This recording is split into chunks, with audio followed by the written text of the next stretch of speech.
Hunter hunter as an anime brilliant तो है ही, पर उसका पावर सिस्टम भी काफी एपिक और कॉम्प्लेक्स है।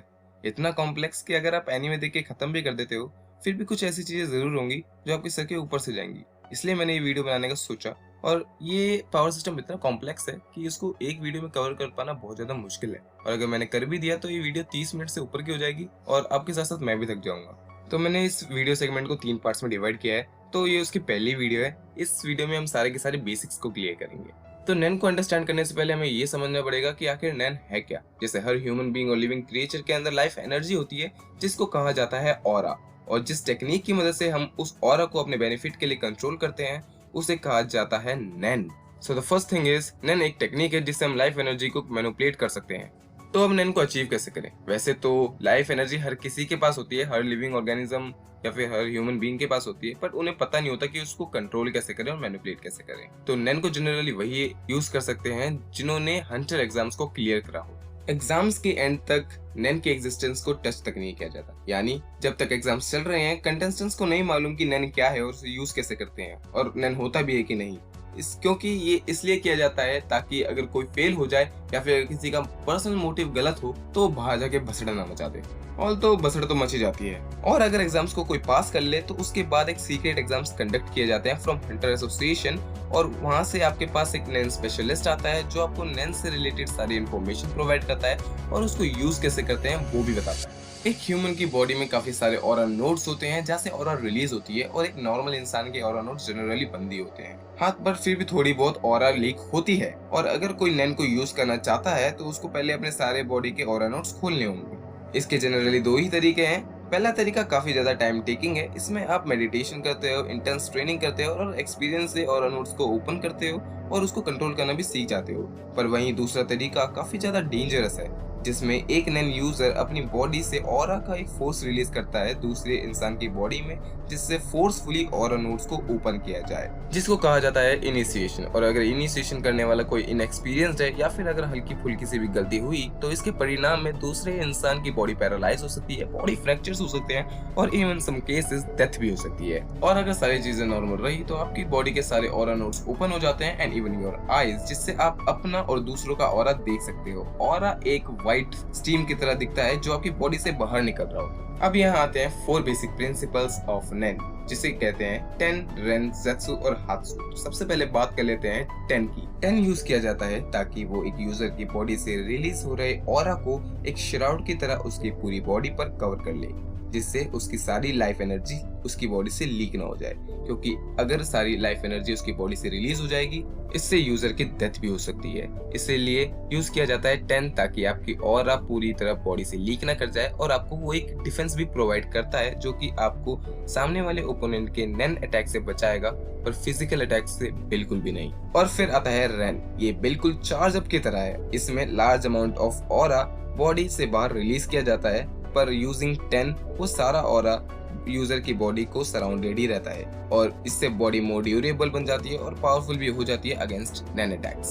पर इसका भी एक बहुत बड़ा ड्रॉबैक है कि इससे स्टैमिना बहुत जल्दी ड्रेन हो जाता है। Then comes ज़ेत्सु। ज़ेत्सु वो स्टेट है जहां आपकी बॉडी के सारे ऑरा नोड्स को टेम्पररीली शट डाउन किया जाता है, और ये टेक्निक स्पाइन के लिए बहुत ही ज्यादा इफेक्टिव है। इसका मतलब आप अपनी प्रेजेंस को कंसील कर सकते हो। तो इसका भी एक बहुत बड़ा ड्रॉबैक है कि आप डिफेंसलेस हो जाते हो, और अगर आप पे उस वक्त कोई अटैक करता है तो समझ जाओ क्या होगा।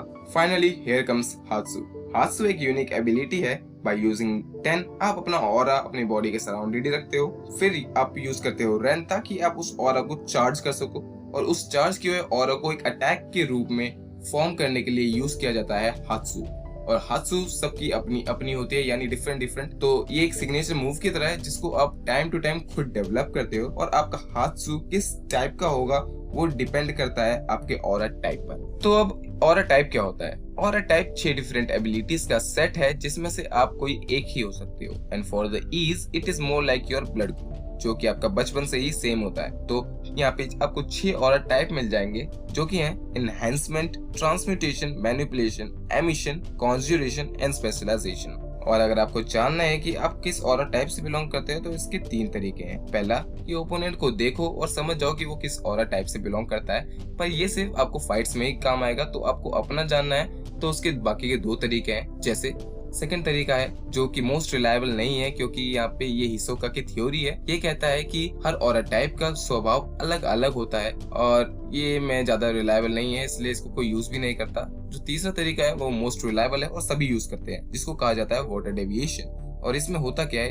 इसमें आप एक गिलास पर पानी लेते हो, उसमें एक लीफ रखते हो और अपना हाथ आगे बढ़ा के रेन का इस्तेमाल करते हो, और फिर उस लीफ, पानी और या फिर उस गिलास के साथ जो भी चीजें होती हैं उससे आपको पता लग जाएगा कि आप कौन से ऑरा टाइप से बिलोंग करते हो। अगर पानी की क्वांटिटी में कोई चेंज आता है तो आप एक इनहेंसर हैं, और अगर पानी की टेस्ट में कोई चेंज आता है तो आप एक ट्रांसम्यूटर हैं, और अगर पानी में रखी पत्ती में कोई मूवमेंट होती है तो आप एक मैनिपुलेटर हैं, और अगर पानी के रंग में कोई चेंज आता है तो आप एक एमीटर हैं, और अगर पानी किसी तरह स्पॉइल हो जाता है तो आप एक कॉन्ज्यूरर हैं, और अगर इन सब चीजों से बिल्कुल अलग होता है तो आप एक स्पेशलिस्ट हैं। पर इन सब का फायदा क्या? ये आपको बताता है कि आपके ऑरा की प्रॉपर्टीज के बारे में। जैसे अगर आपको इनहेंसर हो तो ये आपको आपकी फिजिकल स्ट्रेंथ को इनहेंस करने में मदद करता है, जिससे आपका हात्सु एक फिजिकल अटैक ही होगा, और ये आपकी बॉडी को मोर ड्यूरेबल बनाता है और पावरफुल बनाता है अगेंस्ट डिफरेंट ऑरा टाइप्स। तो ये पर सिर्फ एक्सपीरियंस और ट्रेनिंग से ही आएगा बाय यूजिंग नैन, और ये आपको एक फास्ट रिकवरी में भी मदद करेगा फ्रॉम लो स्टैमिना और फेटल अटैक्स जो अपने अपनी बॉडी पर सही हैं।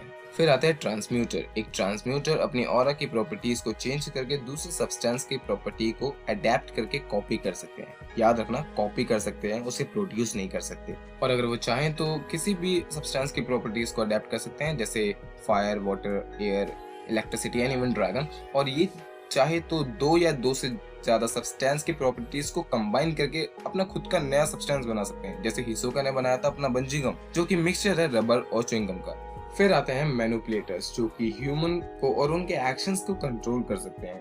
तो पर उन्हें ये सब करने के लिए बहुत ज्यादा प्रैक्टिस करनी होगी, और वो सिर्फ लिविंग ऑर्गेनिजम्स को ही नहीं, नॉन लिविंग थिंग्स को भी कंट्रोल कर सकते हैं without touching them using aura, जैसे रोबोट और बाइसाइकिल। फिर आते हैं एमिटर्स, जो कि अपने ऑरा को अपनी बॉडी से डिटैच करके उनको कंट्रोल कर सकते हैं, जैसे आपकी कामेहामेहा और रासेंगान। फिर आते हैं कॉन्जरर्स, जो कि अपने ऑरा से फिजिकल ऑब्जेक्ट्स बना सकते हैं, जैसे स्वॉर्ड, गन या फिर एक चश्मा भी। और ये सब ऑब्जेक्ट्स क्रिएट होने के बाद वो ऑरा नहीं रहते, वो एक फिजिकल ऑब्जेक्ट बन जाते हैं। और फाइनली एक स्पेशलिस्ट। जैसे मैंने कहा कि स्पेशलिस्ट सबसे अलग होते हैं, तो इनकी एबिलिटीज भी अलग अलग होती हैं, जैसे कोरो लूसीफर जो दूसरों की एबिलिटीज को चुरा सकता है, और पितो जो कि दूसरों को हील कर सकती है। ये सभी कैटेगरीज में फिट नहीं होती, इसलिए इनको स्पेशलिस्ट की कैटेगरी में डाला जाता है। तो ये तो बात हो गई बेसिक्स की। तो अब बेसिक्स क्लियर हो चुके हैं, तो अगली वीडियो में मैं करूंगा एडवांस टेक्निक्स को एक्सप्लेन, क्योंकि वो थोड़े कॉम्प्लेक्स होते हैं और उसमें दिमाग घूम जाता है, और उसमें ऐसा लगता है लोगों को कि डबल काउंटिंग हो रही है, सेम चीज बार बार रिपीट हो रही है।